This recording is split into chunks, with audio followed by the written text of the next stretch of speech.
welcome back to our community forum with Mayor Joe and a special guest, Judith Wiley, who's Executive Director at CCHC, which is a very important organization in our community that does a lot of great work with people that need it the most.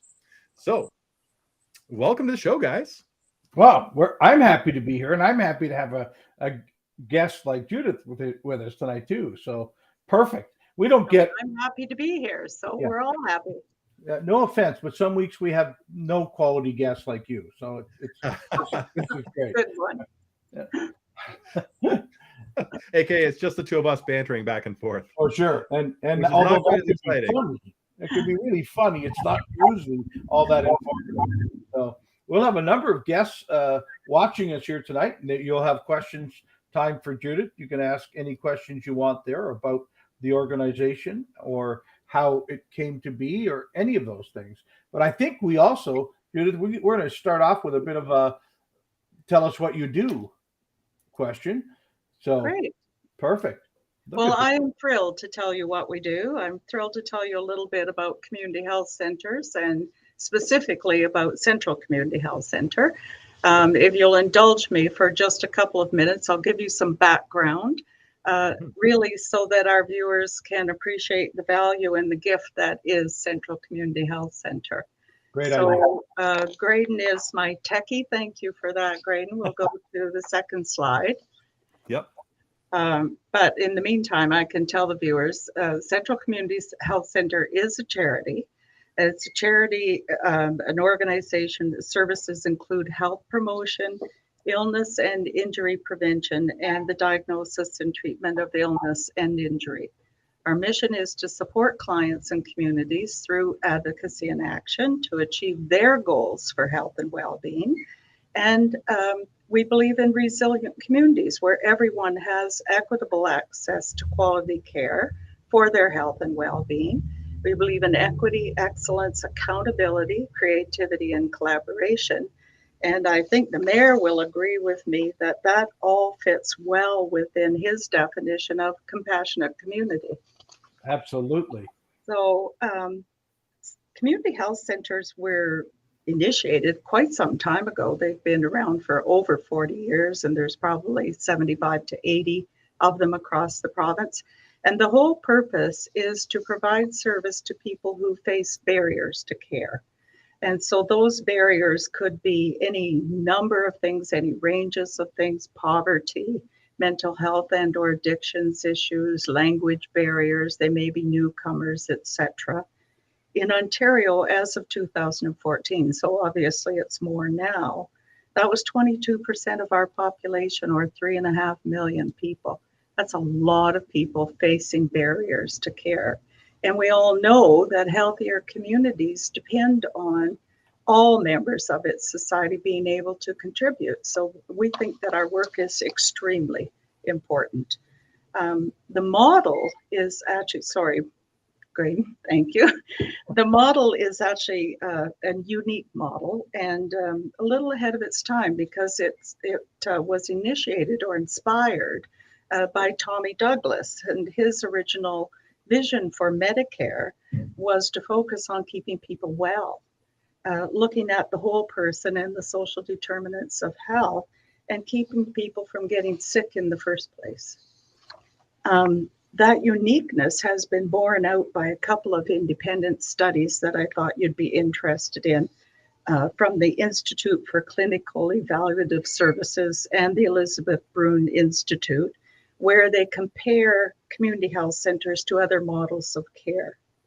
I'm not going to read all of this stuff, and I should say that Graydon has a copy of the presentation, and I'm happy if anybody wants a copy of it.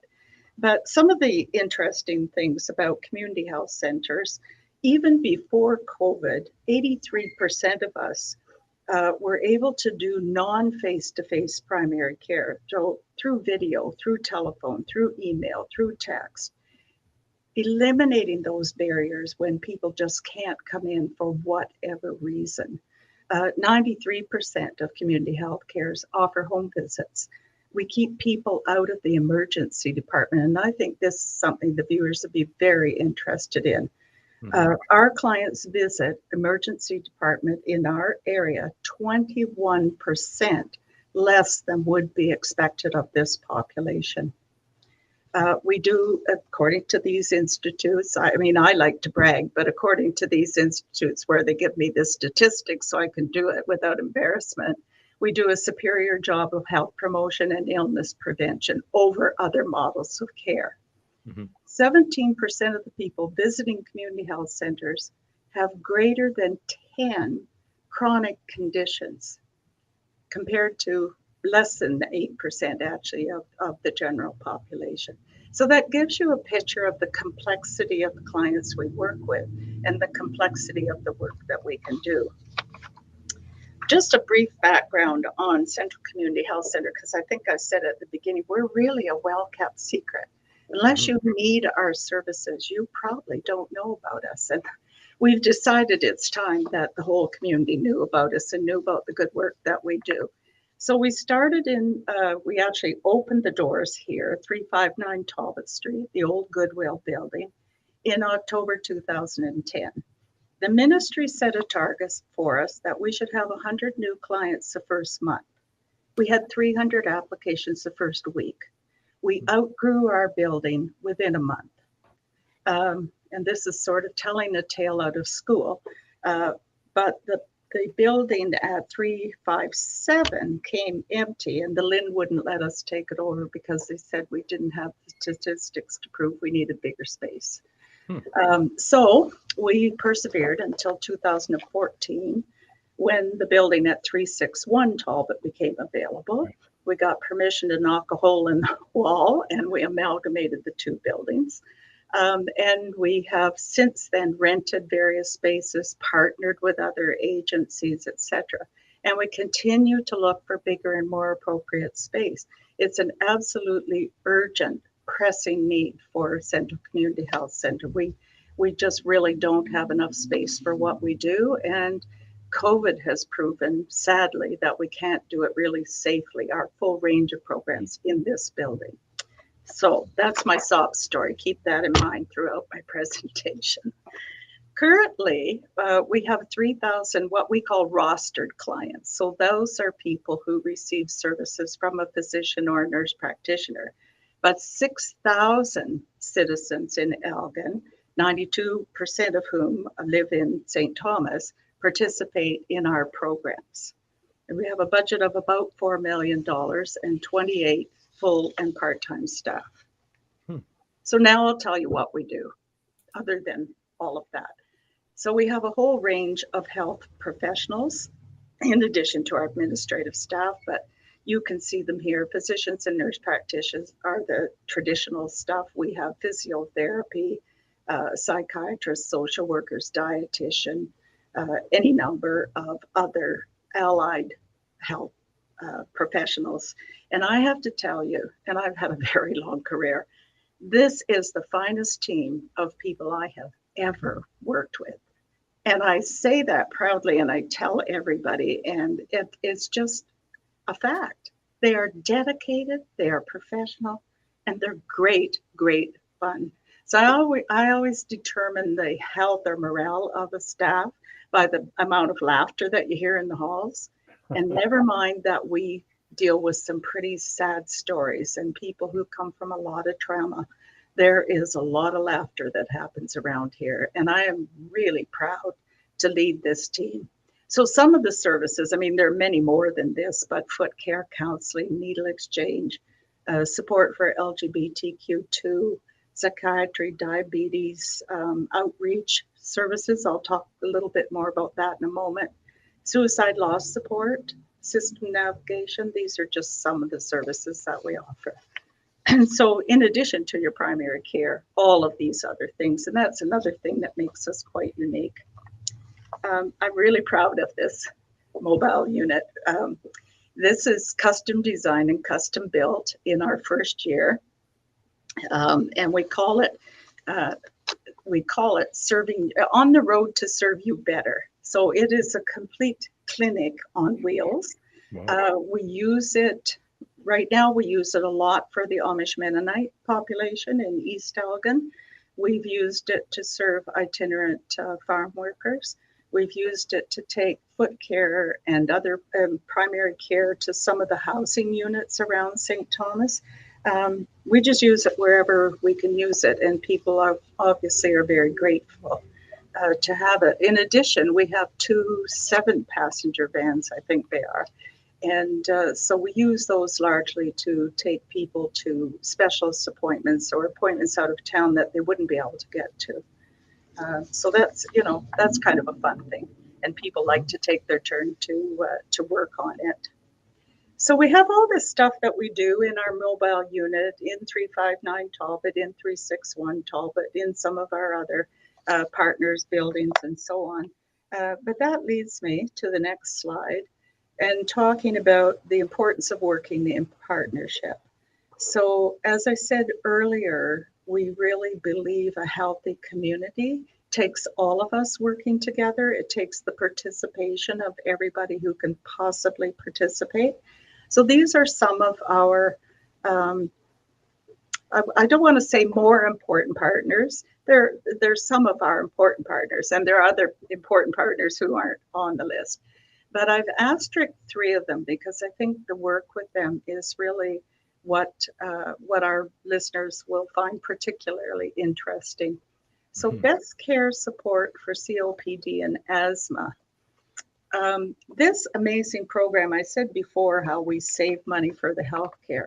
In 1 month, this program prevented 10 hospitalizations, 12 emergency department visits, and 17 unscheduled primary care visits in 1 month alone. That is such a huge savings to our healthcare system. Indwell and the Inn, we work with them collaboratively. We provide primary care in both of those locations. And recently we have introduced in both of those locations an opiate avoidance program, which is, I keep using the word unique, but we really are. It's an innovative program. It's led by one of our physicians here who's passionate about this particular healthcare issue. And it's having such extraordinary results that I think the police chief won't mind me saying, he called to get more information on it because the word on the street was, find out about this program, I'm on it, it's making a difference to my life.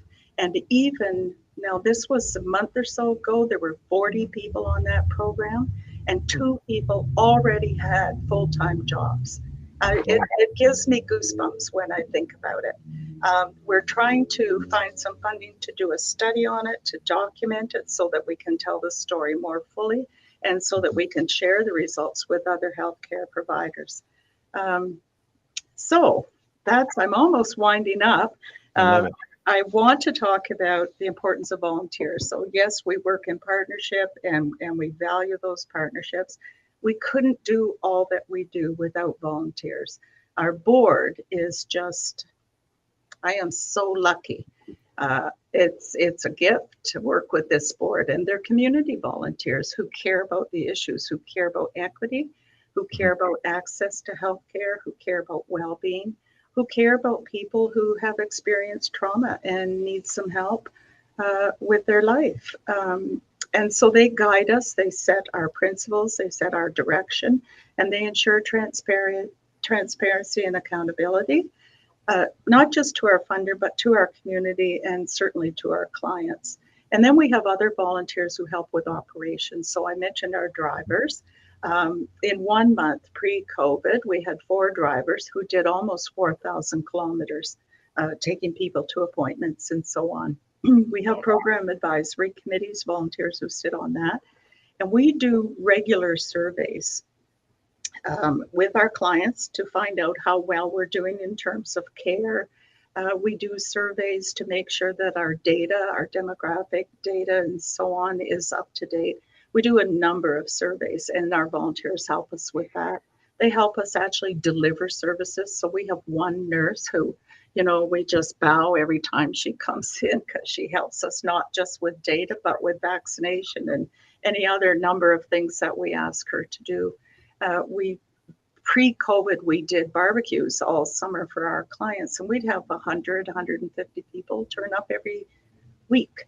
And so we're really hoping we can introduce those again this summer. And again, we wouldn't be able to do that without volunteers. So last and not least, volunteers are very important to us. So thank you, Joe, for letting me come on and share some of your program. It's really a great opportunity to tell about our work. And thank you to the viewers and the listeners. We hope you'll visit. We hope you'll consider volunteering. We are a charity, so we hope you'll donate. And if you need a physician or a nurse practitioner, come and register. Thank you. Thank you. Judith, it's just amazing every time I hear the story. I pick something else out of it. I mean, I over my 4 years as mayor and the time before that as a federal member, kind of followed the Central Community Health Center as a different way of delivering healthcare to people who otherwise would not have it. Yeah. You suggest to me if I say something that's out of line, because I don't think that is. I mean, no, that's exactly right. And you and I sit on or a couple of other things together, or yeah, 1 or 2 or 6 or 10 or 12. Right, but we see a lot of that in this community, and I'm not sure. And we have a lot of secrets out there, good secrets out there, like the Central Community Health Center, where I know I've driven by it, but I don't know what they do. Type of issue. We have this helpful, coordinated community that kind of on the inside all knows each other's business. And it's a good thing. I mean, whether it's CMHA or the health unit or the inn or new to town, but extra special, Indwell, and a number of other that know who to call, or at least who to try if there's a new issue. And as you say, with a new program you have in opiate avoidance, the others are learning it now too. We're all seeing that. Wait. There may be another way to fry that fish. There might just be a different way to do it, and it's great to be, for myself, to be involved in connection with a lot of these groups. But I mostly, as the mayor of St. Thomas, want to thank Central Community Health Center for their help through COVID. We reached out, or other community members reached out a lot through COVID and said, who can help us with this? It's something else that has to get done. Who can help us with this? And much like a lot of things in this community, your hand went up in many cases. And now that we've gone full time at the inn, we know that the Central Community Health Center is there on site, helping there too, many days in a month. And as you mentioned, also doing a similar practice, whether it's at Indwell or in the Amish Mennonite community in East Elgin. I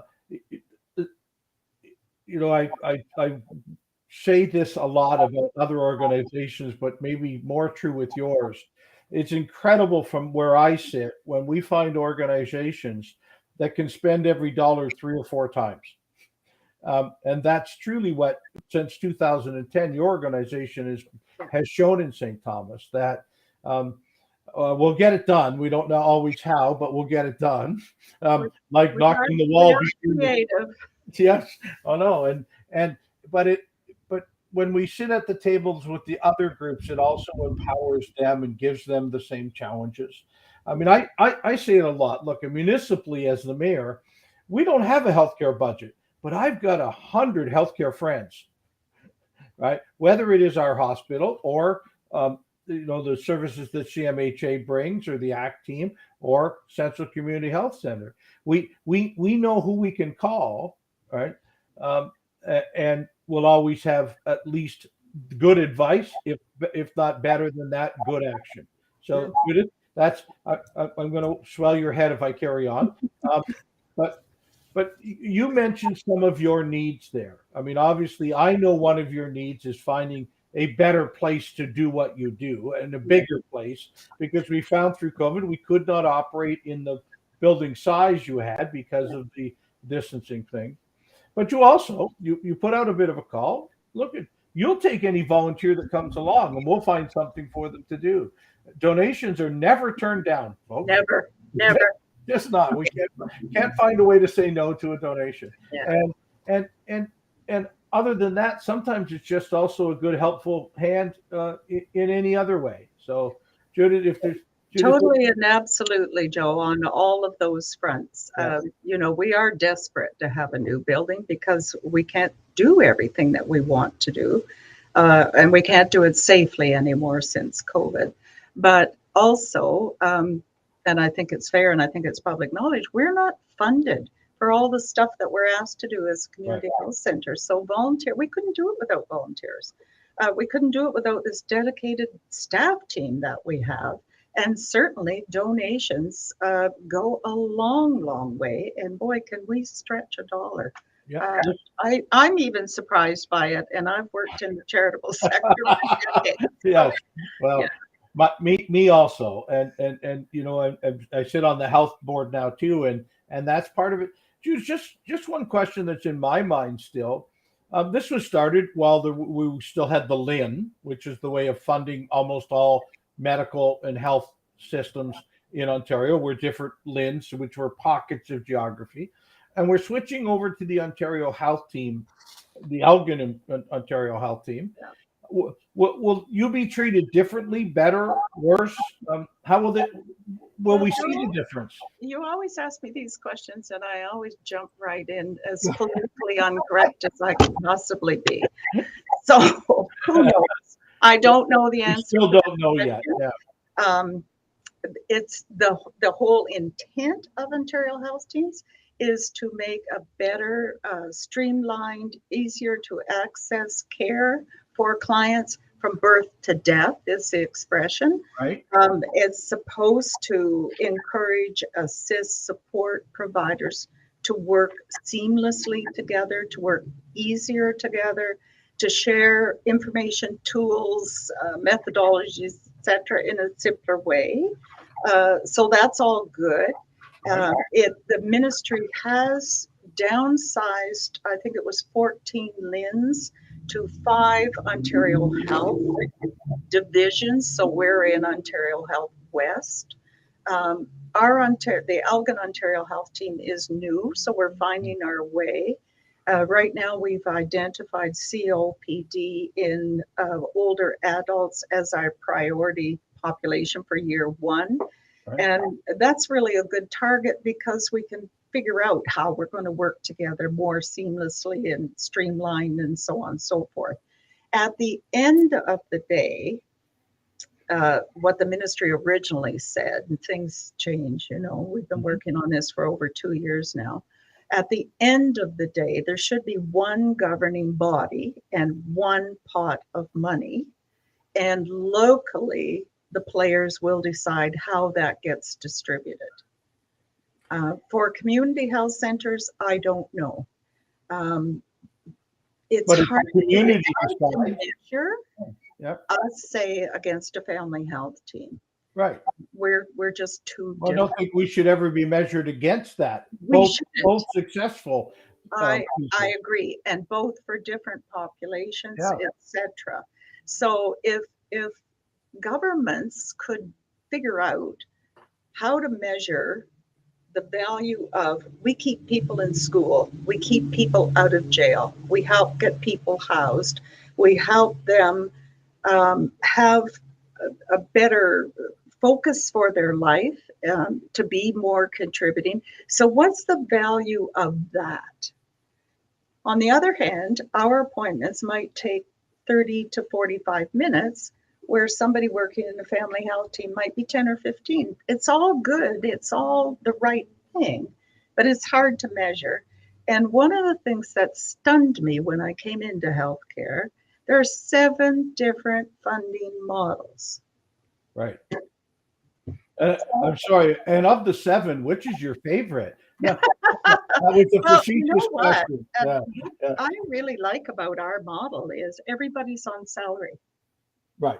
So it's not a commission situation, right? It is Let's serve the population that we put a sign up to say we're going to serve. That's right. And do what we need to do. As you say, most of your clients have a greater number of issues, greater number of healthcare issues than the average patient in a family health team might have. Right? And many of our clients, not all of our clients by far, but many come from a very serious trauma background. And that takes compassion, it takes time, it takes courage to face that and to move on. Right. So it takes a special model of care to do that. You said there was a great number. I think you said close to 80 other health team or community health centers out there. The province, yeah. And I'm sure there's good, bad, and indifferent, but there's a lot more, and many of them are quite different even than yours. Right? But fair enough. We have noticed that what your model is working. Yes. In a community.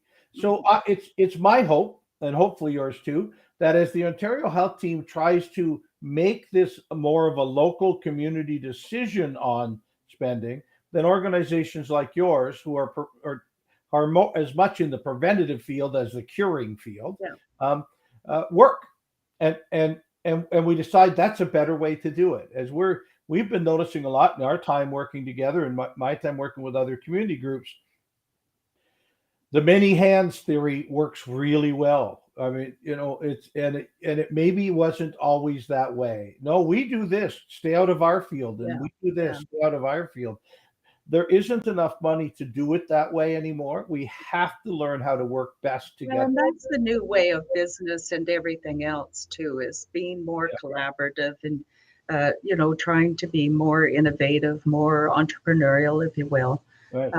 And so I think, I don't know if you know this about me, Joe, I have worked and or lived pretty much around the world, and most of it in working in charitable or not-for-profit sectors. And every community thinks they're unique. Of course. But St. Thomas and Elgin really are. And one of the ways that they're very unique is how agencies share resources, share tools, share information without ego. It's really very rewarding. Yeah, well, it's about getting it right, and then afterwards saying, "Hey, look what we did." Yeah. Rather than, I think I'm going to do this. No. And it doesn't always work because you can't always get the help you need because and somebody else holds parts of it. And there's a need, so you address the need, and then you may not get it right away. You work away at it, and you study it afterwards, and you share the information, and you get things done. Well, we like to brag a little bit about St. Thomas and the rest of Elgin County here on Mayor's Update. We've had Jenny from Grace Cafe on. Laurie, of course, has come on as we were doing new things with the inn. Indwell has joined us. Our police chief was on just a couple of weeks ago. And we like to say in each of those conversations, we talk not so much about what they specifically do, but how we all share it. Yeah. How we're all a better community because we can share the goodness of a lot of these organizations. And I apologize because I just mentioned 4 organizations and there's probably 20, right? But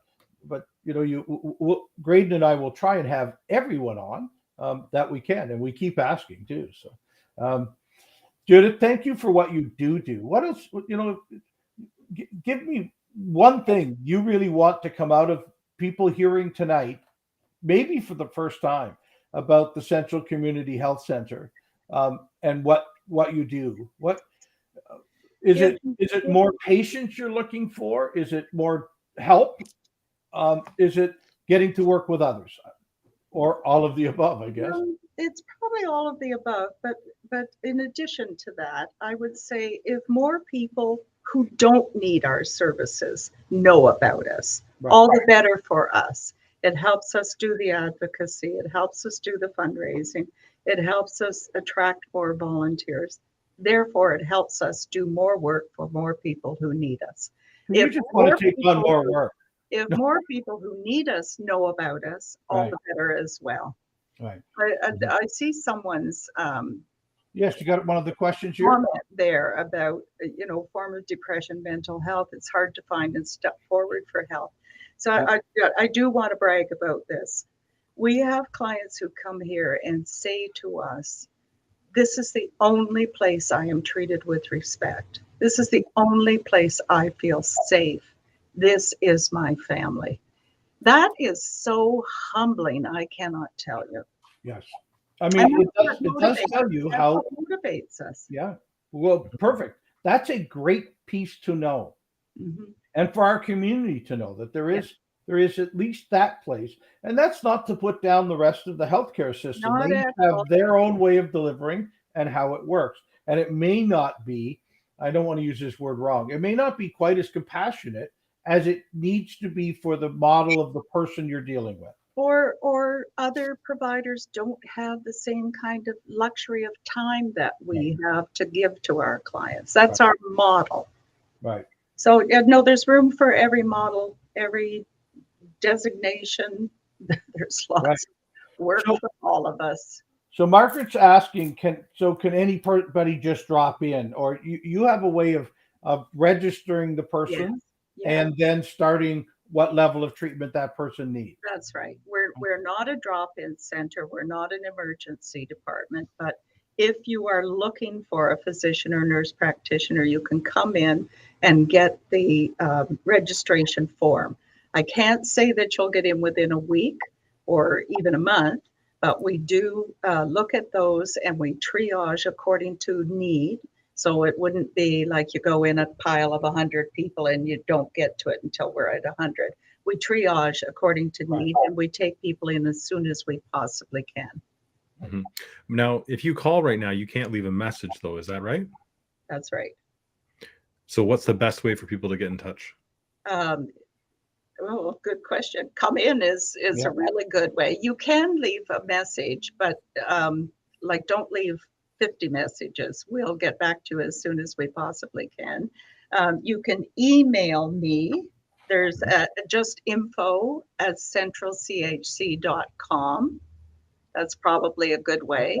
If you can't get in and you want, if you can't visit and you want to fill in a registration form, just email if you can at info@centralchc.com, and we can mail out a registration form, etc. Mm-hmm. So, Judith, in your case, the need is still far greater than the ability to cover. You want to be able to help many more people, but that takes more volunteers, more professionals, and money and more space. Yeah, it's not just more space, but the way the space here is configured, you can't have the proper distancing, or there's not enough. Distancing is the big question, and we don't have space for the kind of programming and so on that we like to do. Okay. Mm-hmm. Perfect. Yeah. Do we have any other? I wanted to ask about the services you're providing at the Railway City Lofts and the Inn, because we touched on it briefly, but we didn't go into very much detail about it. Right. What kind of health services do you provide? Well, many of the people who visit the Inn or live at Railway Lofts are our clients, and we provide primary care there. And we visit the Inn once a week or twice a week. I'm not sure, to be truthful. Yep. We used to visit the drop-in center at 423 Talbot and so on. And it's for primary care, but it's also for consultation so that we can do some system navigation and so on.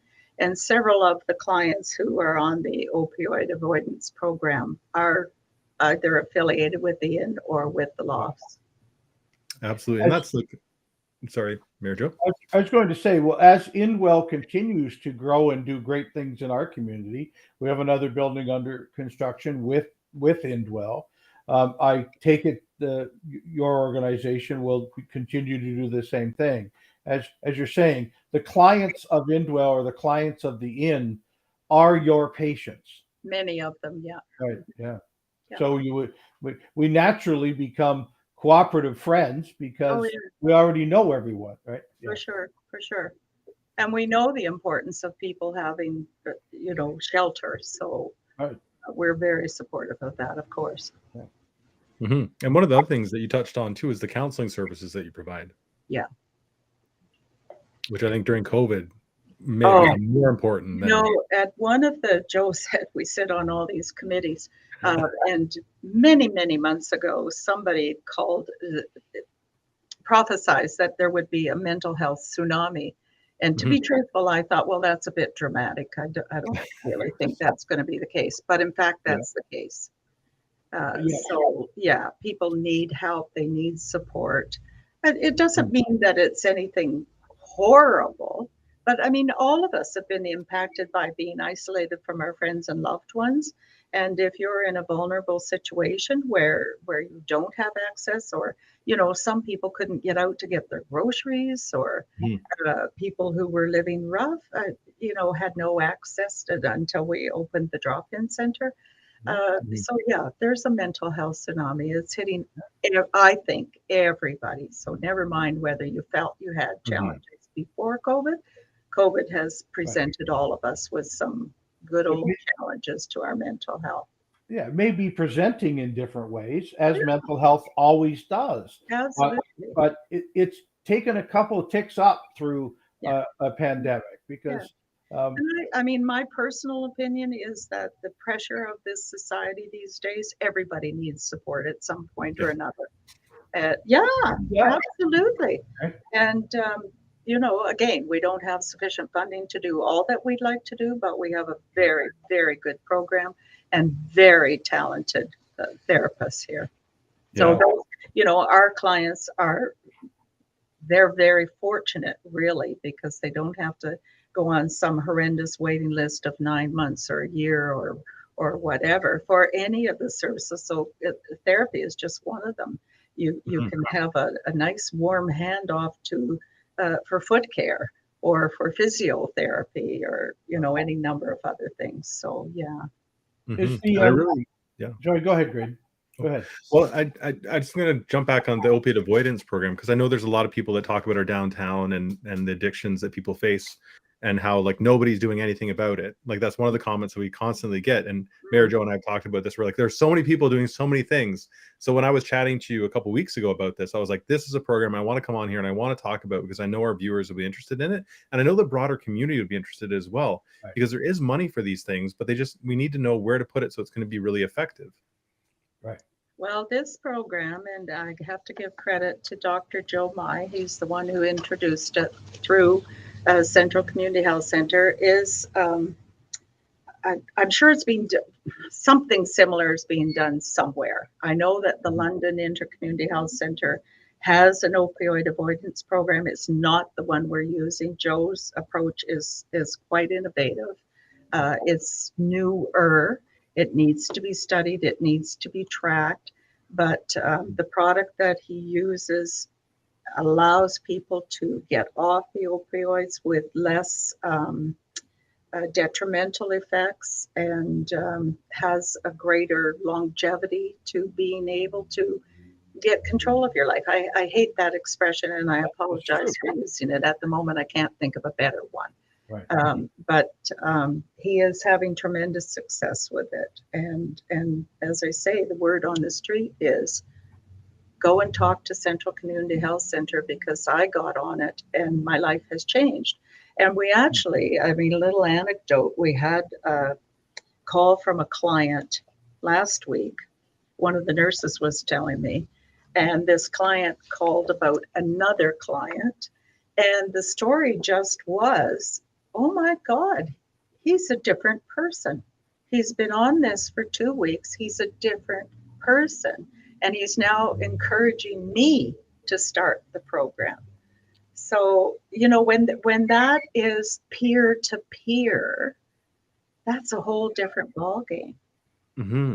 Well, and as you said, if we can add that type of peer announcement of how it's working with some of the other things we're doing in the community, like how the importance of housing to make that work well, right? And then through the Poverty Coalition, a lot of the food programs and other things too.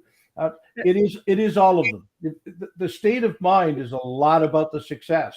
Of course.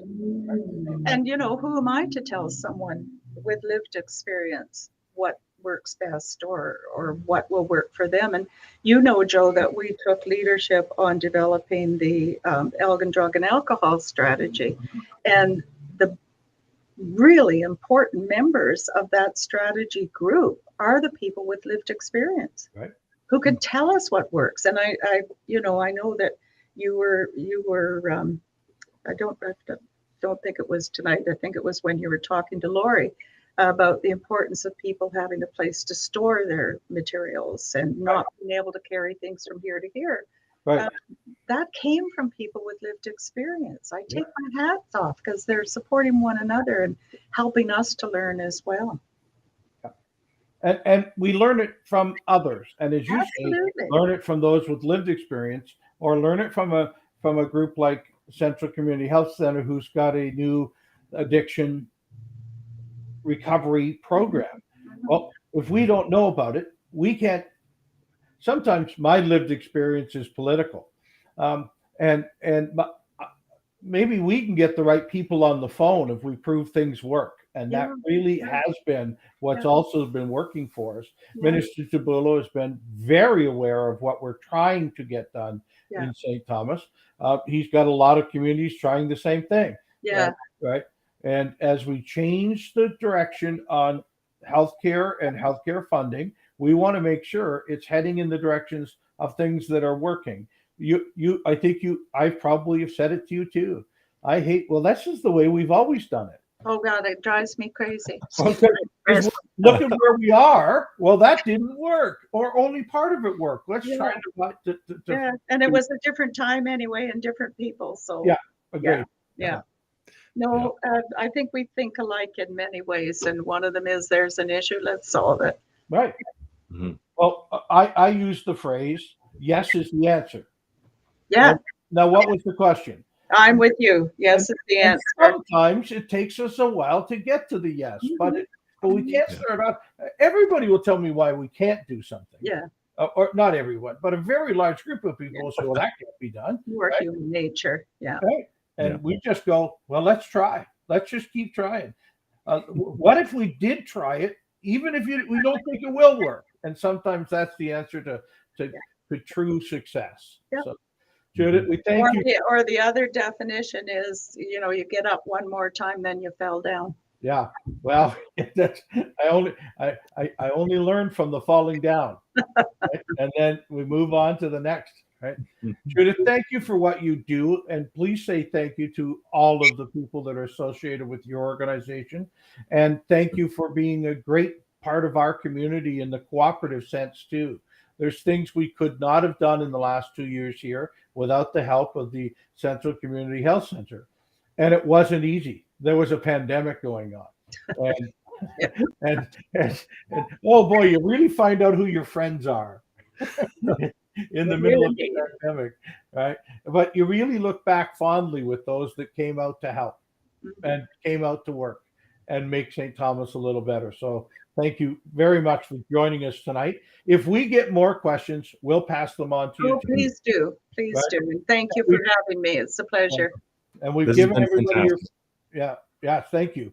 And we've given everybody your email, so you may get some of that. And really told them that it's best to drop in, register at the Central Community Health Center, and go from there depending on what your needs are. Exactly. That's the best way to do it. Not everybody walking in your front door has the same needs, so each will be treated somewhat differently depending on why they come. Yeah. Good. And since we're in an election cycle, talk to your provincial candidate and get them to give more money to CCHC. We are presenting at each of the all candidate meetings with some questions, and largely to do with funding for community health centers. And if you know anybody to call and get us a new building, boy, that would be the dream come true. Yeah. Anyway, thank you very much. It was a pleasure, and I appreciate the time. All right, Judith, take care. Have a great evening. Thanks for sharing. Bye for now. Bye. Well, that was just fantastic. Yeah, we used a lot of our time tonight with that, but I really wanted to. It was really quite special to share what that organization does. And, we often say this, Graydon, there's 45,000 people in the city of St. Thomas. I would expect that there's a very large number that may have driven by the sign on Talbot Street for the Central Community Health Center, but really did not know the great work that they do and at the level that they do it. So I'm glad we're able to share, and hopefully we'll keep people talking about it this week. Then we've given some really good thoughts for them to work on. So. Totally. I love it. And like, I didn't know what they did until maybe like 2 years ago. I'd always seen the sign, but I'd never known. Right. And in terms of our community, it's a great, if you need some healthcare, you can go in, and like Judith said, you might not get it, next day or same day. It's not an emergency room, but maybe in a week or two, you can actually see a doctor versus like 6 months, 7 months, or just going to the emergency room. Or what you're needing is foot care, and you're going to get there quicker because that's what your need is. And it's not picking from a chart, but it's getting people the most important thing. They'll make their health better today. So excellent. What should we talk about? How about the city council from last week? Yeah, what's happening? Well, I've got a few things. So let's first of all, there was a deputation from Integris. Integris is requesting approval of a shareholders waiver, which the city of St. Thomas is a shareholder in Integris, regarding a proposed sale of their fiber business. Whoa. They'd like to concentrate on their electricity business and find a better expert on the fiber side. And so that was discussed at council, and more on that as it moves forward. And they perhaps find someone who's that expert on the internet fiber side of the business for them to take that.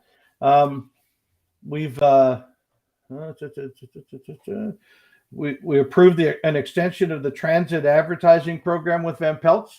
We've all seen the new shelters and bus advertising and stuff. Van Pelt's has been doing a great job of doing that for us.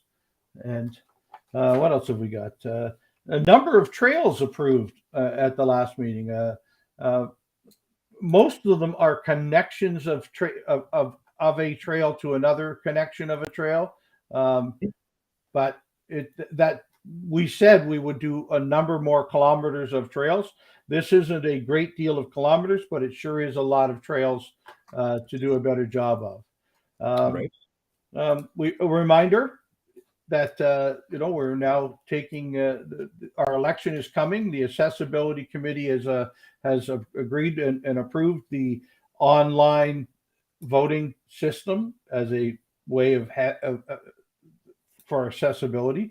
But please, we're asking everyone, would you go to www.voterlookup.ca to ensure you're registered to vote? The biggest problem we have at every election at every level, municipal, federal, or provincial, is people who are not registered to vote. Now, MPAC takes care of the voters list. That's the Municipal Property Assessment Corporation, because they know where people live. So please go to www.voterlookup.ca. Make sure you're on the voters list. Better to do it now. That will put you in good stead for the provincial election that's coming up in just a few weeks, but it'll also put you in good stead for the municipal election too. Look, the other thing that we like to share, much like Mayor's Update, you can watch council do its work any Monday night that we're having a council meeting. You again go to the City of St. Thomas website, stthomas.ca, go to council meetings, and we live stream the meetings. Or the minute the meeting is over, the record is there of all of our. You can even look back at old council meetings if you'd like to. So, and now also on stthomas.ca, there's a great keeping track St. Thomas Council highlights every week of a council meeting. This is out by Wednesday of that week to say what happened at the council meeting, and you can read that. If you don't want to watch the whole thing and just get the highlights, you can either come to Mayor's Update or you can go on the website and get it yourself. Now, please stop watch. Yeah. You started a new Facebook page as well. The City of St. Thomas is really upping its game from a communications and transparency point of view. I have no idea where they got that from. The fact that we've been doing Mayor's Update for years now to talk about what's happening in our community, give people the honest way to ask questions. That's a far better way to go. And so we're upgrading a lot of our social media and the website for the city of St. Thomas. And you know what else happens good? We've been talking now for a number of years about using our customer service system as a way to get information to the city. And it's really becoming quite efficient at being able to answer your problems or answer your questions and have the right department in the city get back to you. So let's use it too. Right? Absolutely. Well, I've got another little piece, which was that we just had the Business After 5 for the Chamber of Commerce, and let me tell you, it was a great event today. I had to rush back to the studio to do the mayor's update. Yeah, but I wanted to share some. I've got a couple little pictures here on my desktop. Oh, do it, please. Is that Wildflowers Farms this week? Or this month? The Chamber of Commerce does a great Business After 5 every month. Perhaps they should do it weekly, but it appears there's a pretty good crowd there. Very great, very good crowd. There are wonderful drinks, amazing food, and fantastic prizes. Although I didn't win any prizes, which I was a bit sad about. But well, they have honey and bees there. You could have won a handful of live bees, or no? They do. They have a lot of bees there. Yeah. You can see here just how many people, and it's all inside as well. So if you haven't been there, if you've not been there for an event or a wedding or something, it is an incredible location. It's just fantastic. I was out there. I got to play around with the drone a little bit, which I like. Look! So you can kind of see some shots. You mean you're not up in a tall tree for that picture? That was the drone. Okay. No, I used to climb a lot, but not so much anymore. It's very nice when the drone can do that work for you. But you can just see it was a wonderful evening. The weather was 28 degrees. It was absolutely fantastic. Yes, we had summer in May so far this week. It's been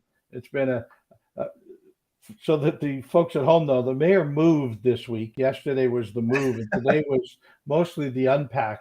And I can't move my arms, legs, or back right now from. We always say we get about this far along in life, and Judith just said it before we went on the night. Yeah, when we start saying, "Well, that was the last one ever. I'm not doing it again." I may think the same thing. And that's you didn't have time to set up all your lights. So if you're wondering why the mayor is a bit dark right now, it's there's no light set up. This is rushed, got everything in the house, moving wise, and then. Boom, mayor's update. I don't want to show you the boxes on the bed behind me that still have to be unpacked in the office/guest bedroom. But yes, there's a lot of that going on. But we just wanted to share that. We've had a beautiful start to summer, it seems, or at least the spring season. And we want to thank all of the groups that went out and did community cleanup, and all of those that have still scheduled to go out and do them. We've got lots of area to go. The city's teams are now out there also doing some of the more major cleanups, but that doesn't stop you from having your family, your service club, your school, or any other group of people you can put together. Give the mayor's office a call. We'll outfit you with trash bags and gloves and everything you need, and there may even be some prizes in it for you if your group is out there doing it. We had a couple of great sets of pictures come in too. I think I mentioned the Monsieur Morrison Public School, or Monsignor Morrison Public School. A great group of kids and bags and bags of garbage. They went and did the Waterworks Park area, but lots of service clubs. I know that the Golden K group was out and did along some of the trails. Love to mention your group on Mayor's Update in coming weeks. So we're not stopping cleaning up this city. Let's all pitch in. Oh, get it? Let's all pitch in. Totally. And our next piece that we had some viewers message us about were the bylaws around the fences in the Pine Valley area. So I'm just going to pull up the pictures. I guess they got in trouble with the bylaw officers for modifying the fences. So these have now been removed. They've gone back original based on the bylaw officer's script. I guess the bylaw officer was out there taking a look at the fences and then noticed that they'd got gates put in them. Yeah. And if I can share, we've had a number of places around St. Thomas where not so much this, but where people have encroached their backyard onto city property. Um, built a shed, grew a garden, a bunch of other things. We're trying to take a better look where houses back onto city property to ensure that doesn't happen. But in this case, I believe the neighborhood agreement was you could not put a gate in your fence to the city park that was behind you. So we'll let the bylaw officers and the Parks and Rec deal with most of this. I've learned to live with the experts that the city has in these departments. Look, there may be some other things we could do, but let's follow the rules. So if someone wanted to get a variance for gates like that to be put into a fence, how would they approach the city to do it? Well, I would guess through the planning department to say, I'd like to encroach onto your park, at which point we'll likely say no. The parks, you're right, they are public, so everybody does get to use them, but that is the point. Everybody gets to use them. A local homeowner, in this is just my opinion, doesn't get to claim that part of the park as theirs. It's for all. So, look, if that gate was sideways into the neighbor's yard, would that be trespassing? If you tore down the fence between you and your neighbor and put in a gate so you could easily walk through their yard on the way to something else, I think that might be thought of as, well, wait, that's not your land, so that's part of. Yeah, I agree with that. I mean, the hard part I have with this one is that it is like a public park, and so I can see where, like, if it was my fence and someone put a gate in it, I would probably be. Well, it's the city's fence. Yeah, I'd be maybe a bit perturbed, but at the same time, I also feel for them because, like, this is going into a public space where, like, they can access it other ways, so it's easier that way. I get you could, yes, but in many of these cases, 3 doors down is the entrance to the park. I mean, it isn't like that's the only way into the park is that way. Look, we'll let the bylaw officers and the Parks and Rec deal with it. In many cases, this case or not, there's subdivision agreements saying you cannot put a gate into the park through your property. Okay. Well, yeah, no, it was an interesting debate because I really, it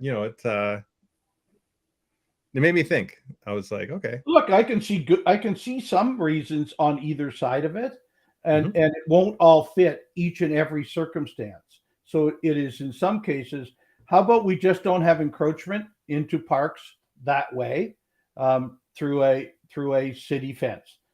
We have entrances to parks for everyone to use. Let's just go that way. Okay. What else we got? That's about it. That's right. Our last little piece there. It's been, but I mean, like, honestly, like the CCHC stuff was just a real highlight for me. Yeah. Oh no. I mean, Judith, and it's fun being mayor. Over the 4 years, I've learned. I'm not sure I knew much at all about the Central Community Health Center before I became mayor. Until we really had to depend on them through COVID and other places. So it's great to know the population that they're serving, how they're serving it through other organizations like the Inn and Indwell and the CMHA, sorry. And so it's just great to know that we've got that type of strength in our community to fall back on if we need it. Absolutely. And it's really helping people that need it the most in our community, which is one of the things we talked about before. And one of the things we continue to champion for all the people that do it. And, it's so interesting as we kind of explore that further. There's more and more people that we talk to in our community that are doing all these incredible things that we didn't know about before, a couple of years ago. And we love to play that role here on Mayor's Update. We want to tell you about some great things that are going on in the community. So that I didn't know we were doing that. I mean, almost every week we'll meet people on the street after and they'll go, well, that was really interesting. I didn't know that the Inn did that, or I didn't know that Ginny and Don were doing that down at Grace Cafe. And right. So some of the guests we've had on, and of course, even our own police chief surprised a whole lot of people with talking about what we're doing there with special constables and how we're moving forward in the summer. So I think next week we should recap that. There's a bunch of neat new initiatives that the city's putting in place from a cleanup point of view and from a special constables point of view in the downtown to be prepared for a much busier summer in our downtown. There's, you and I both know, a lot of events going on. So let's see everybody at Horton Market this coming Saturday. I was there last Saturday and it was packed. It was great. It was okay. It was so good. Mayor Joe, like, way too much. And there's sushi there now. I don't know if you went on the established media like Facebook page or Instagram, but like I posted some of the sushi pics, and I bought butter tarts from an old friend. They were sold out by the time I got there. and I bought like a dozen butter tarts, and I said, wait. So you bought all the butter tarts? Joe does not need a butter. So I took them down to the staff at Wendy's who've been working so hard in the last couple of weeks. And they got butter tarts. But no, look, I know this time of year, sometimes you're talking about the market and you're saying, yeah, but there's no produce yet. I think we'll start to see some asparagus this week as the first of the spring vegetables coming out, right? But there's lots of great other things. I bought flowers and I bought the butter tarts and I bought some cheese and there's stuff we can do. So we can do it.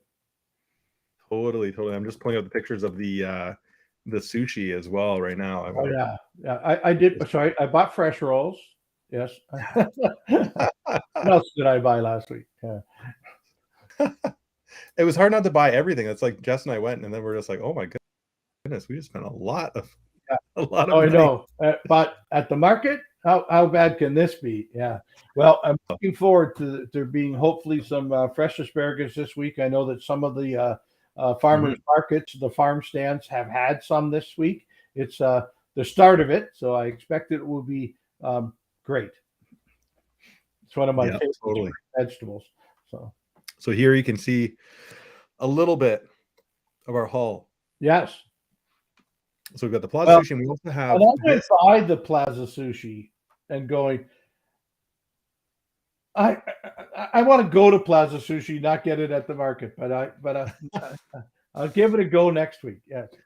Totally, it's a perfect. And then the Welsh Baker, this cheesecake, the lemon meringue cheesecake, I tell it to die for. It was like a perfect cheesecake. Yeah. So had the sushi and then the dessert. It was incredible. And when you look at the pair of Graydon Lang and Joe Preston, who can eat cheesecake and who can't, it makes sense that you're buying the cheesecake. That's fair. That is totally fair. But I hope you save me some butter tarts if you buy them all out again next week, because I need to have. You've got to go early. But you couldn't get the baby up early enough to get to the market early enough. That was I was ready to go. It's one of the few times I was up early. It's the first tried to get there right for 8:00, and I missed by about half an hour. I didn't get there till about 8:30, but it was still. I was really shocked. I circled the block a couple of times to get a parking spot way over past the Bank of Montreal, and then walked in, right. And it was just market people are special. Everybody says hi, and everybody knows everybody, it seems, and there's always a smile on faces. So Saturday mornings, if you're feeling a little down, get over to Horton Market. You won't when you leave there. All right. Look at us. A week later, we're still bragging about it. So I love it. I love the market so much. And here's another sneak peek for anyone that's watching right now, is a mural that I did that just got wrapped. The artwork I took a photo of it, sent it to Impressions Printing, and they wrapped the wall at the Horton Market. So this is the first time anyone else is seeing that aside from myself. So little sneak peek. This is up in the market. Well, I can't wait to be there next week or this weekend. We can all go autograph it next. No. Yeah, totally. Yeah. Probably should graffiti. Yeah. But that's kind of I'm pretty stoked. I'm very stoked. Yeah. And then during the mural festival, I'm going to paint on the rest of the walls surrounding the area. Beautiful. Excellent. Mm-hmm. So that's a piece of Talbot Street you've done there. Yeah. I mean, I see the City Hall tower down on the left. So, yeah. Yep. Well, wait, that's the mayor out front. No. Yeah, he's right. He's right over there waving. You just see his hand. Pretty awesome. Not going to lie. That's great. So, right. Well, thank you all for joining us tonight. Thank you all for your questions for Judith. Thank you for listening to what Central Community Health Center does. You see, I'm getting that right almost every time now. I was having trouble with Central Community Health Center, but I got it now. And what a great week. We'll be back next week. Long council meeting coming up this Monday night, so we'll have a lot to talk about it too. And we'll be back to our normal 6:30 time, I take it. Yes, we'll be back to our 6:30 time next week. Okay. Right. Yeah. We've confused people, but that's what we do anyway. So, okay, we're going to go to 3:30 next afternoon. No, right. These poor people, our poor viewers, but no, I wanted to go to Wildflowers and just to get some shots there and stuff. So I asked for that extra time, and luckily you were available, so we did it. But next week back to the regular scheduled programming time. All right, we'll see you then. All right, everyone, have a great day. Cheers.